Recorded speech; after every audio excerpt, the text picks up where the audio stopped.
Welcome to the Hockey One Weekly Wrap. Thanks to JDH. My name is Liam Ellison. Joined alongside me this Sunday is Kin Smith. And Kin, what another great round it was in round 5. I think excellent skills on display, and I think all these teams are starting to make their credentials for the finals weekend in Canberra. It kicked off on Friday night in Melbourne, and this was one of the goals of the season. Pure pace, pure class from the Brisbane Blaze. Cale Kramer just doing what Cale Kramer does and score goals.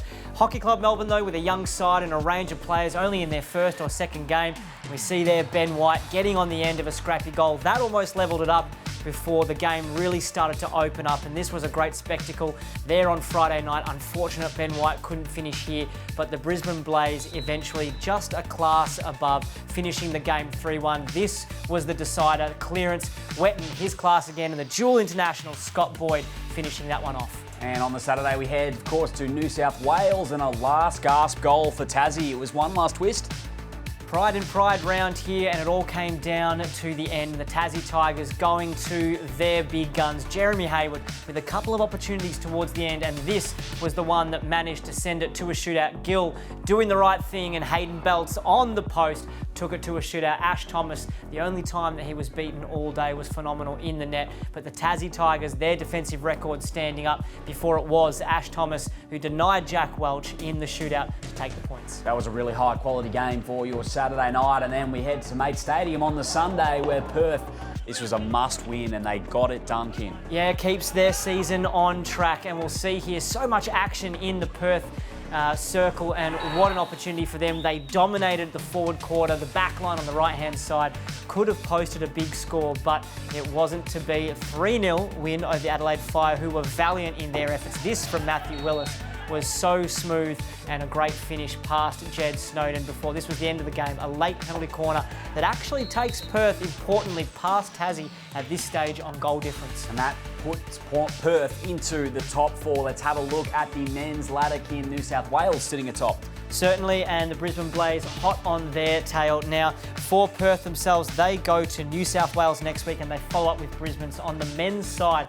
This is incredibly close, and I can't wait to see how the season pans out. Let's look now at the women's competition, and of course, HC Melbourne hosted it on Friday night, but the Blaze are a powerful outfit. And that was absolutely on fire from Steph Kershaw. What a finish, cutting onto the back stick. One of the best players in the world, and then against Rachel Lynch, a simple little finish. The Brisbane Blaze, too good all night, too structured, too much firepower. Hockey Club Melbourne did manage to get a couple back, but that was a great execution of the penalty corner. And the Blazers' ability to remain structured, their creativity was sensational all night. They are right on the heels of the Perth Thundersticks, and I can't wait to see that game in a couple of weeks. And it was Pride and Pride round on your Saturday night, and didn't the New South Wales Pride women stack the goals on? Yeah, and a great performance. Not all of them were pretty goals, but 8-1, that is a great boost to their chances to continue to move up and try and defend their title. Greta Hayes, the Pride and Pride ambassador for the AIS as well, was one of the best players on the pitch. A bit overawed, the Tassie Tigers, but they continue to develop, and they were able to continue some of their development from what I thought was their best performance of the year against the Brisbane Blaze the week before. But we see here this goal from Grace Young, reminiscent of her goal saved from last year, but this time scoring for her team. And Sunday in Adelaide, and the Perth Thundersticks, they remain the only undefeated team in the women's side of the draw. An incredible goal from Lene Milan. The hand-eye coordination to paddle that towards goal. It took something special to beat Newman in the net, and they continue to do good. So a great performance by the Perth Thundersticks, 4-0 over the Adelaide Fire. It was close, and Adelaide had their opportunities, but the Perth Thundersticks so well structured, and Phil Hulbert's team, one of the teams to beat in this year. They really controlled the outing throughout the game. I thought let's have a look in just a moment at the women's ladder as well to see where Perth are going to be. Here's that goal, and maybe a little bit of luck for the player of the match, Alyssa Melville. Alyssa Melville arriving at the right time, and that keeps them firmly on top. So there it is, Perth 4-0, top of the ladder.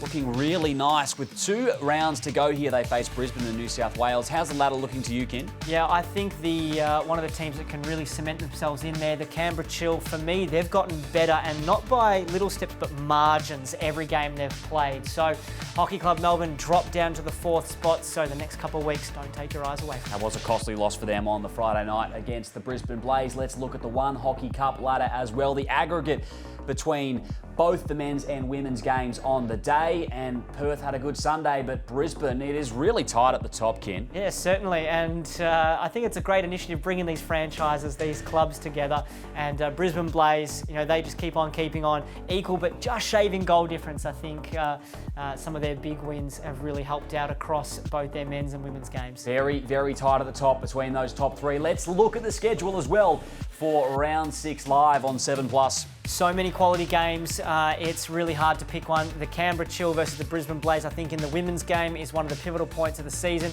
Flip that on Saturday night, the Tigers versus the Fire in the men will decide Tassie Tigers' fate.